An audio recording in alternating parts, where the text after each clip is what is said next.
te laisse pas emporter dans la distraction. Tu as la capacité d'arrêter Jézabel dans ta vie.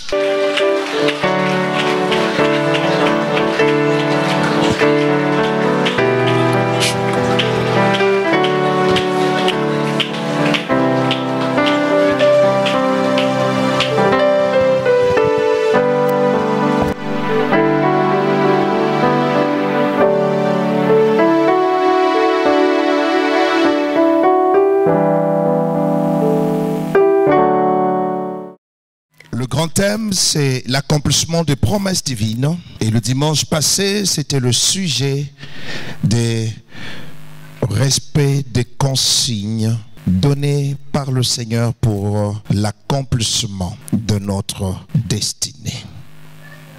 Nous avons parlé sur la vie de cet homme qui est Manoach, ainsi que sa femme, les deux qui sont le parent de cet homme qui est Samson. Et nous l'avons vu, pour l'accomplissement de la promesse que ce couple avait réussi, ils étaient obligés de se retrouver avec des consignes que la famille était appelée à respecter, et particulièrement la femme. Et ce matin, nous sommes toujours dans ce grand thème, l'accomplissement des promesses divines. Mais ce matin, le sujet est celui-ci: héritage visé pour détruire l'accomplissement de votre destinée. Nous sommes dans 1 Roi, le chapitre 21, et nous allons lire à partir du verset 14e jusqu'au verset 21. Et nous allons lire la version français courant. Alors, les autorités de la ville envoyèrent un messager informer Jézabel que Naboth avait été exécuté et qu'il était mort. Lorsque Jézabel apprit cela, elle alla dire à Akab: va prendre possession de la vigne que Naboth de Jezreel refusait de te vendre. Il est mort. À cette nouvelle, Akab se rendit à la vigne de Naboth et en prit possession. Alors le Seigneur adressa la parole au prophète Élie de Tishbé. Rends-toi auprès d'Akab, le roi d'Israël, qui réside à Samarie.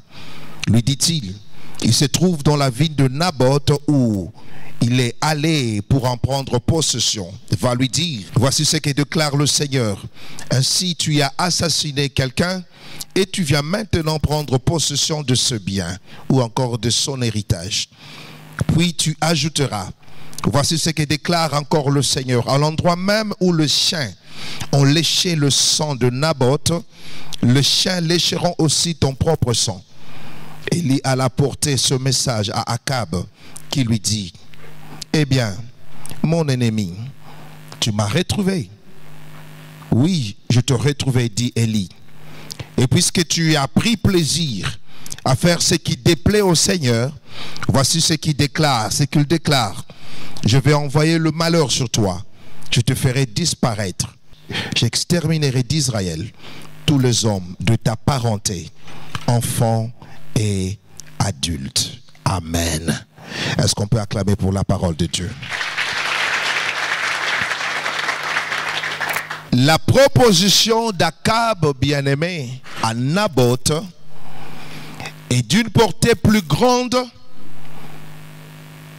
qu'elle ne le paraît au premier abord lorsqu'on regarde ou lorsqu'on fait la lecture. Cette proposition, bien-aimé, tendait à aliéner pour toujours l'héritage de cet homme qui est Naboth. Or, un Israélite craignant Dieu ne pouvait accepter de telles conditions. C'était impossible. L'Israélite qui craignait Dieu tenait à l'héritage de ce père. Il ne pouvait pas le céder facilement comme ça. Parce que eux-mêmes, ils se considéraient que eux-mêmes tenaient cet héritage de Dieu. Alors comme cela venait de Dieu, c'était pratiquement impossible de brader son héritage. Mais ce qui est encore une raison de plus à considérer est qu'en réalité le sol lui-même ou la terre lui-même n'appartenait pas au peuple, mais la terre appartenait à l'Éternel. Alléluia. Et c'est comme ça que nous aujourd'hui dans la Nouvelle Alliance, l'apôtre Paul nous pose cette question, il dit: qu'as-tu que tu n'aies reçu de Dieu? Parce que tout appartient à Dieu. Et la terre même appartenait à Dieu. Et nous pouvons le voir dans Lévitique, le chapitre 25, le verset 23 jusqu'au verset 24e. Je vais lire seulement le verset 23e. Je lis la version Parole de vie. La Bible dit: vous ne vendrez jamais une terre de façon définitive. En effet, la terre est à moi. Alléluia. Alléluia. Dieu dit: la terre est à moi. Vous imaginez que votre terre, comme vous avez l'habitude de la considérer, là, non, je l'ai achetée avec mon argent. Tu dis que tu le pas en loigne. Mais maintenant, Dieu dit aux enfants d'Israël que vous ne devez jamais vendre de façon définitive une terre qui vous appartient. Pourquoi? Parce que la terre, elle est à moi, Dieu. Alléluia. Alléluia. Et Dieu ajoute que vous serez comme des étrangers et des gens de passage dans mon pays. Le pays là où nous sommes aujourd'hui, la RDC, n'est pas notre pays, c'est le pays de Dieu. Le pays appartient à Dieu. Alléluia. Et c'est comme ça qu'il y a un homme politique du nom de Mongolodia qui avait l'habitude de dire: Amen. Ma beleza ankolo. Bien aimé, ainsi une personne peut attaquer à ton héritage, comme Akab l'a fait avec Naboth, avec l'intention de faire disparaître le nom de Naboth. Et quelqu'un peut te menacer, quelqu'un peut t'attaquer de manière à prendre ce qui est précieux, ce qui est de Dieu que tu as reçu de lui là, ce que Dieu t'a donné. Il y a une personne qui peut t'attaquer pour chercher à nuire à cela. Voilà pourquoi lorsque nous lisons le verset 4e de notre passage, 1 Roi, le verset 21, nous voyons même le fait que produit une convoitise irréalisable sur le cœur d'un homme sans Dieu. Bien aimé, un homme sans Dieu convoite. Beaucoup de problèmes que nous avons l'habitude de voir sur cette terre ici ont pour cause la convoitise. Lorsqu'on n'arrive pas à atteindre le niveau que Dieu a amené cette personne-là, on commence à fomenter des choses. Nous allons le voir. Comment Jézabel a fomenté des choses pour qu'on puisse tuer Naboth. Alors que Naboth était innocent. Pourquoi? Parce que Akab ainsi que Jézabel ont commencé à convoiter. Donc si tu vois une personne qui fomente des choses contre toi, cette personne-là est juste jalouse de toi. Alléluia. Parce qu'il sait ça dans l'impossibilité. Il se voit incapable d'avoir ce que tu as. La Bible dit, Akab rentre chez lui.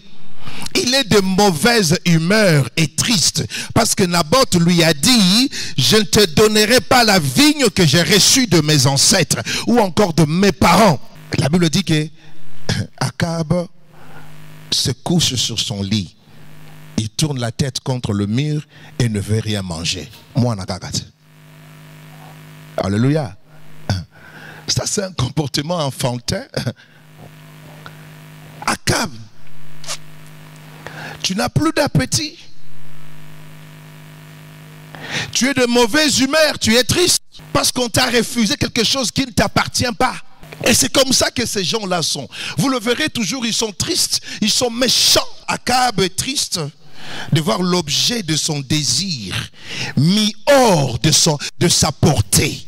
Irrité contre une volonté qui met obstacle et qui ne peut fléchir. Parce qu'en somme, c'est la volonté de Dieu. Tu ne toucheras pas à ce qui ne t'appartient pas. Mais derrière le comportement d'Akab là, qui attise ce mauvais esprit là, et qui entretient ces convoitises là, c'est Jézabel, vrai type de l'esprit satanique. Si vous lisez à partir du verset 5e jusqu'au verset 14e, vous allez voir le jet de cette femme qui est vraiment une sorcière. Jézabel fait le mal, sachant et le voulant. Ce n'est pas qu'il le fait d'une manière accidentelle, non. Jézabel sait ce qu'il fait.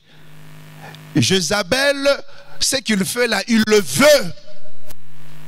Jézabel était la reine, l'épouse d'Akab, une sorcière qui nourrissait du reste 850 prophètes de Baal et d'Astarte. Alléluia. Alléluia. Bien, mais pendant que tu travailles calmement, dur, il y a des gens qui réfléchissent sur la manière et les stratégies à mettre sur pied pour te dépouiller, pour te détruire.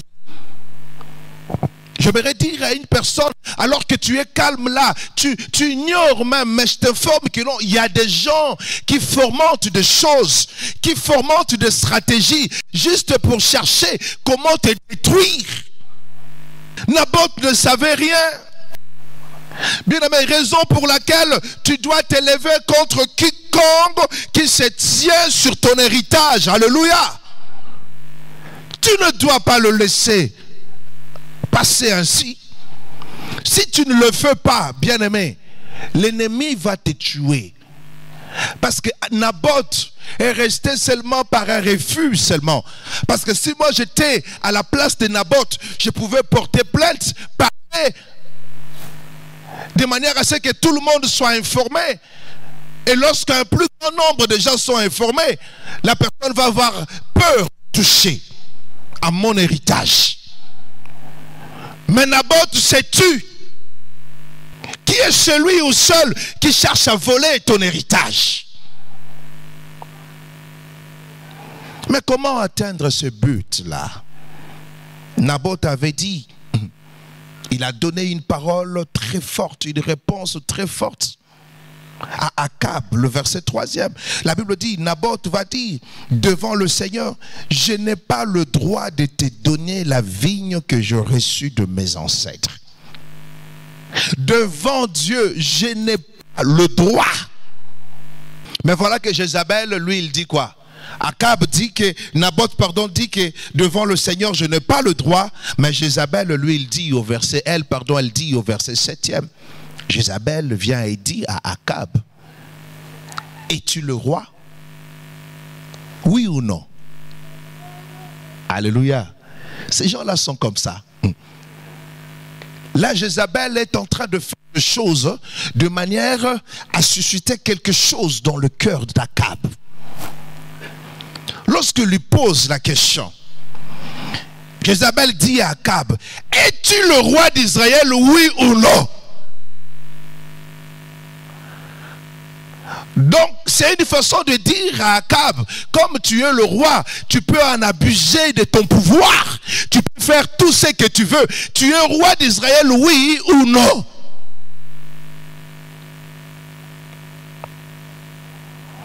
Il dit à son homme, lève-toi, mange et retrouve ta bonne humeur.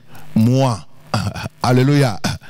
Donc, vous dites que si Dieu te l'a refusé, mais moi, Jézabel, je vais te donner la vie de Naboth d'Israël. Elle prend Akab par la main et le conduit dans son chemin à elle. Chemin de mensonge, chemin de meurtre.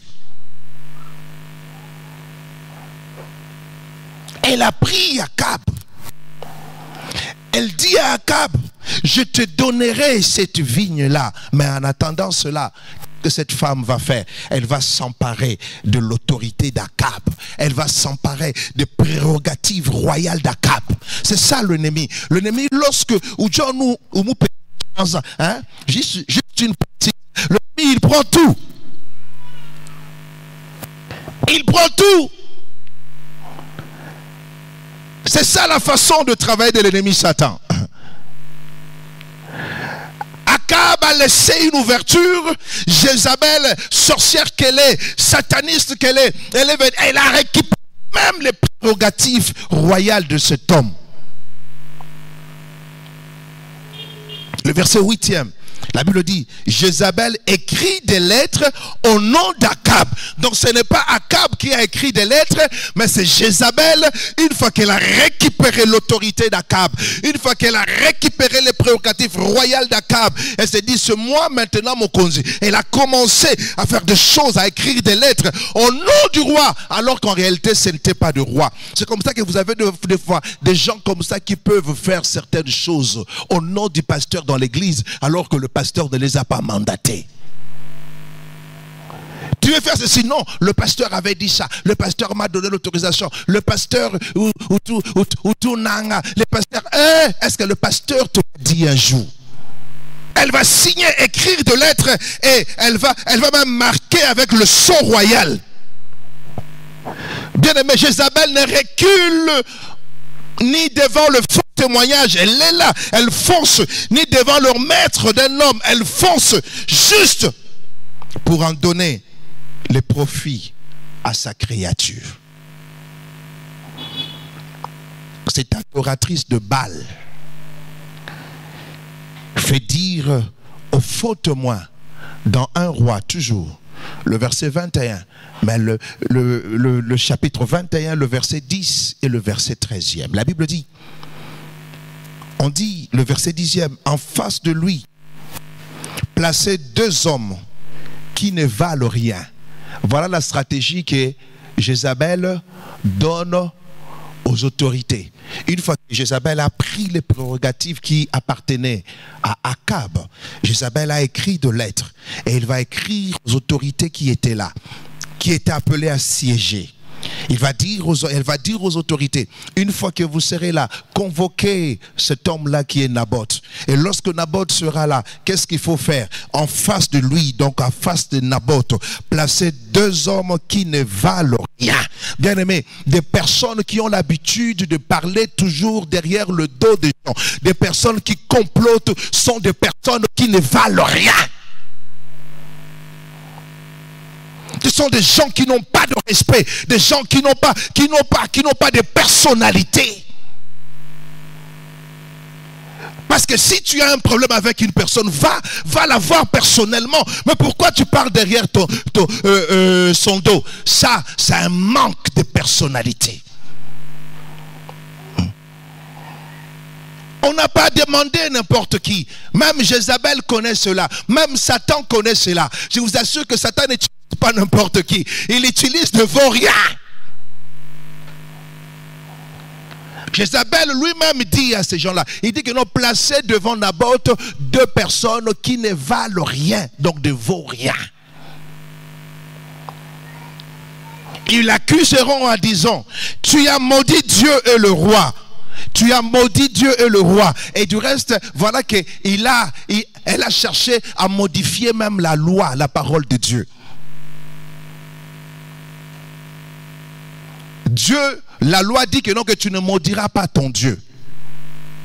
Mais voilà que Jézabel vient ajouter à biaiser, il le met là encore, il ajoute le roi. Donc pour dire que non, il prend Dieu et il veut mettre Dieu au même niveau que le roi. Tu as maudit Dieu et le roi. Ensuite, vous conduirez Naboth en dehors de la ville et vous le tuerez à coups de pierre. Le verset 13e. Les 2 hommes qui ne valent rien viennent se placer en face de Naboth. Il l'accuse devant tout le monde en disant, Naboth a maudit Dieu et le roi. Alors les gens conduisent Naboth en dehors de la ville et ils le tuent à coups de pierre. Ils ont fomenté, ils ont dit des mensonges alors que Naboth n'a jamais maudit Dieu. Ces gens-là emploient de fois le nom de Dieu, comme Jézabel ici, elle emploie le nom de Dieu, reconnu par le peuple d'Israël, mais pas par elle, parce que elle servait le Dieu Baal. C'est comme ça que cette femme-là prenait soin des prophètes de Baal et d'Astarté. Au total, 850 prophètes. Ah, quel argent qu'elle dépensait. Mais voilà que pour mentir, elle va utiliser le nom de Dieu. Combien nous avons de gens des fois qui jurent. Moi, Baou. Comment vraiment tu étais là? On lui pose la question. Quand tu montes au bon, tu veux mon ami pas. Moi, Najishima. Elle emploie le nom de Dieu, reconnu par le peuple, mais non par elle. En train de jurer au nom de Dieu. Alléluia. Elle emploie le nom de Dieu pour détruire un serviteur du vrai Dieu, pour faire tomber un serviteur du vrai Dieu, pour humilier, détruire l'héritage d'un serviteur du vrai Dieu. Naboth est mort, un père de famille que les ennemis ont réussi à assassiner. Le verset 14e et le verset 15e, la Bible dit: puis les notables de la ville envoient dire à Jézabel, Naboth a été tué à coups de pierre. Quand Jézabel apprend la nouvelle, elle dit à Akab, Naboth n'existe plus, il est mort. Tu peux donc aller prendre pour toi la vigne qu'il a refusé de te vendre.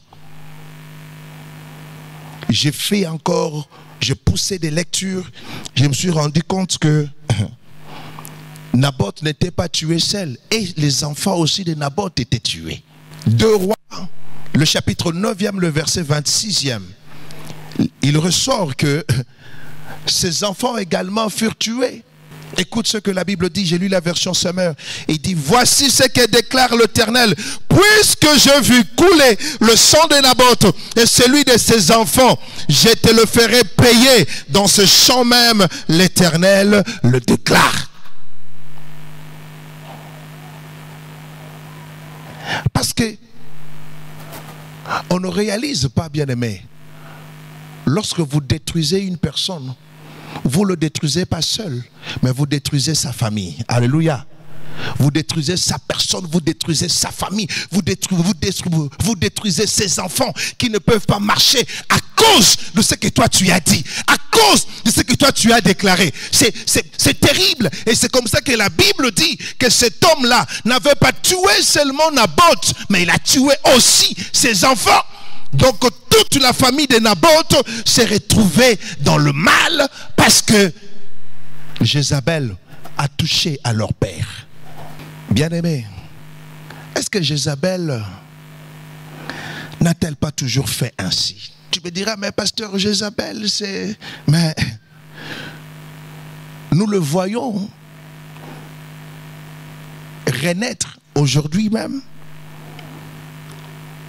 Non pas seulement dans le judaïsme, mais dans l'église. Aujourd'hui, dans l'église du Seigneur, nous avons des Jézabel. Alléluia. Je ne sais pas si les Jézabel hommes, on va les appeler comment? Jézaba. Jézabo, hein? Donc il y a des Jézabo et des Jézabel dans l'église. Permettez-moi le terme, si on peut même l'utiliser ainsi. Aujourd'hui, dans l'église du Seigneur, Jézabel prend de fois le caractère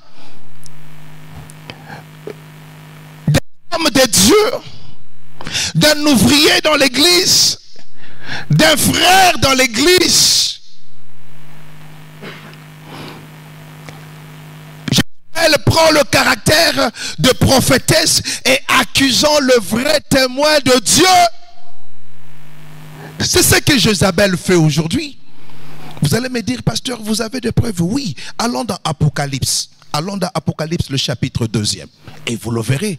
Parce que déjà dans l'Apocalypse, nous sommes dans la nouvelle alliance. Vrai ou faux? Vrai ou faux? Nous sommes dans la nouvelle alliance. Et vous verrez que dans Apocalypse, le chapitre 2e, Dieu est en train de parler de Jézabel dans l'église. Apocalypse, le chapitre 2e, le verset 18 jusqu'au verset 22e. La Bible dit, écris au messager de l'église de Thyatire. Donc, écris au pasteur de l'église de Thyatire, à l'envoyé de Dieu qui dirige l'église de Thyatire. Lorsque vous lisez dans vos versions, comme la version Louis II, lorsqu'on dit écrit à l'ange, l'ange n'est qu'un envoyé de Dieu. Un pasteur, un berger dans l'église, c'est un envoyé de Dieu. C'est une personne que Dieu a placée là, que Dieu a envoyée pour veiller sur le brebis du Seigneur. Alors lorsque Jean est en train de parler de la part de Dieu, lorsqu'il dit à l'église, de telle église, à l'ange, on faisait allusion au pasteur. Dieu dit à Jean, écris au messager de l'église de Thyatire, écris à l'ange de l'église de Thyatire, à l'envoyé de Dieu de l'église de Thyatire. Ainsi parle le Fils de Dieu. Le verset 19e. Je sais parfaitement tout ce que tu as fait. Je connais ton amour, ta foi, ta fidélité, ta serviabilité et ta constance dans l'épreuve. Je sais aussi que tes œuvres vont sans cesse en se multipliant. Tes activités récentes surpassent celles du début. Ah, j'aime le verset 20. Le verset 20. Parce que lorsque Dieu commence, et c'est comme ça qu'il y a un de mes professeurs m'a instruit. Personnellement, il me disait que Patrick, Eliakim, si tu veux reprocher une personne, il faut commencer par parler d'abord son bien. Alléluia. Vous avez vu comment est-ce que Dieu est en train de faire ressortir les qualités de cette église. C'était pas n'importe quelle église. Dieu dit que je sais parfaitement tout ce que tu as fait. Il dit, je connais ton amour pour moi est terrible, ta foi est sans reproche, ta fidélité, oh, ta serviabilité, tu sais servir de gens et ta constance dans l'épreuve. Chaque fois que tu traverses des moments difficiles, tu n'abandonnes pas la foi, tu restes constant. Je sais aussi que tes œuvres vont sans cesse en se multipliant. Donc il y a de progrès, comme la Bible nous l'exhorte, que nous puissions faire toujours de choses de manière à aller de progrès en progrès dans notre vie. Il dit tes activités récentes surpassent celles du début. Alors je pose la question à une personne. Ta façon d'agir aujourd'hui, ta façon de servir aujourd'hui, est-ce qu'elle surpasse ta façon lorsque tu es venu dans la foi? Tu sais comment lorsque tu étais venu dans la foi, comment tu étais chaud pour l'œuvre de Dieu. Tu étais toujours là à l'heure dans l'église. Tu ne manquais pas au culte de la semaine. Mais aujourd'hui, est-ce que tu viens à l'église la semaine?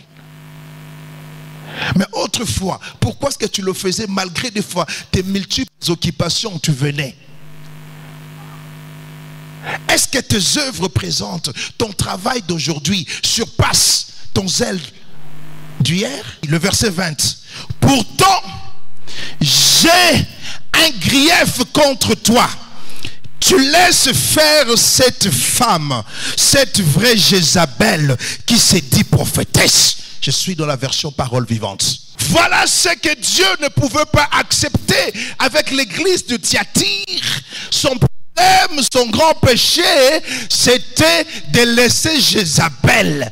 Combien de gens laissent Jézabel à l'église œuvrer calmement? Chaque fois que tu reçois ces gens-là qui viennent chez toi pour parler en mal d'un autre frère ou d'une sœur de l'église, c'est une façon pour toi de laisser Jézabel de continuer à nuire à la vie de gens dans l'église du Seigneur. Et tu te fais complice. Dieu dit, malgré que tu chantes bien, malgré que tu es à l'intercession, tu es à l'accueil, tu descends chaque fois sur le terrain pour l'évangélisation. Mais le problème que j'ai contre toi, tu laisses Jézabel, celle qui s'est dit servante de Dieu, celle qui s'est dit serviteur de Dieu dans l'église, de parler en mal de d'autres personnes. Et cela détruit l'église.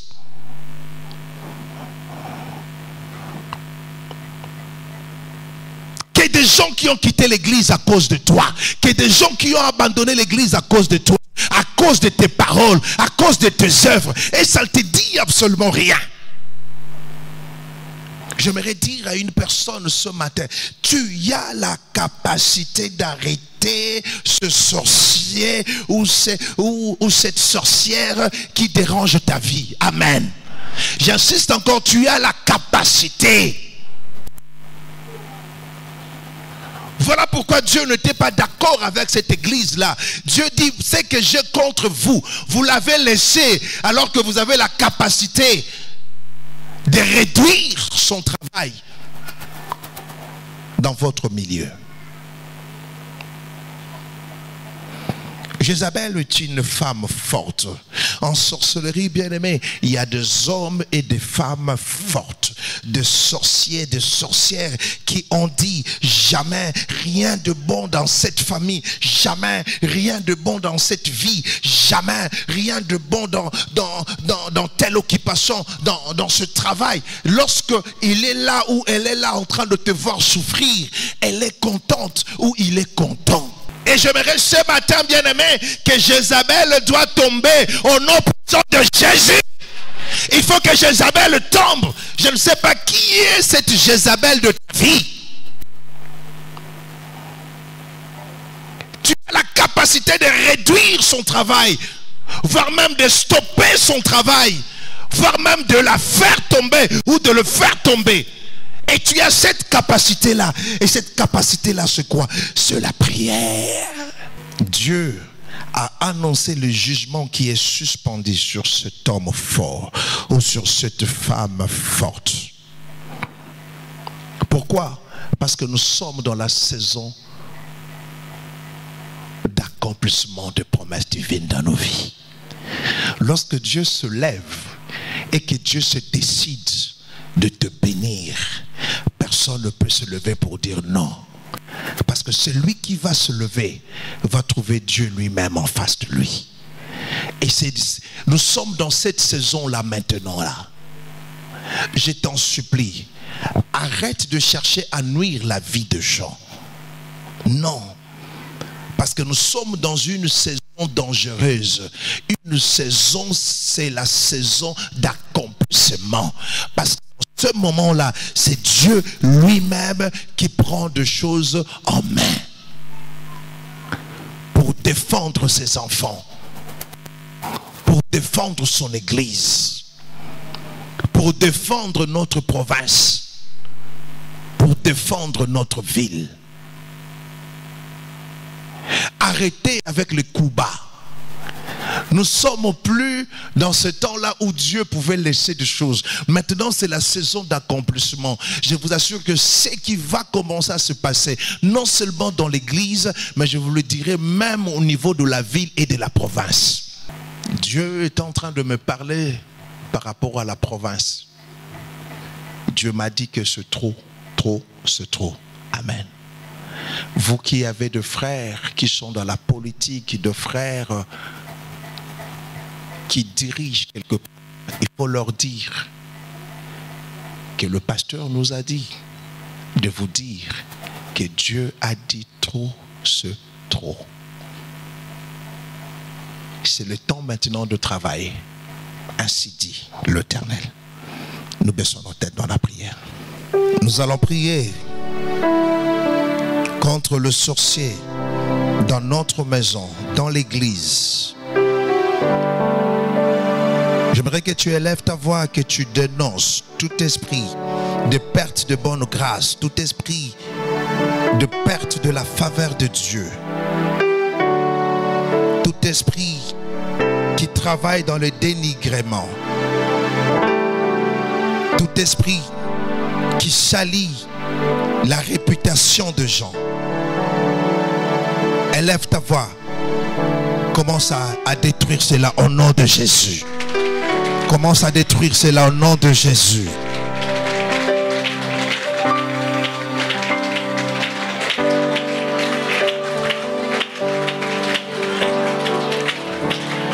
Élargis ces sphères, bien-aimés. Même dans la ville, élargis ces sphères. Parce que cela est devenu comme monnaie courante. Des gens qui prennent le luxe le plaisir de dénigrer, de toucher la réputation des gens. Et ils ne regrettent même pas. Et ça leur dit absolument rien.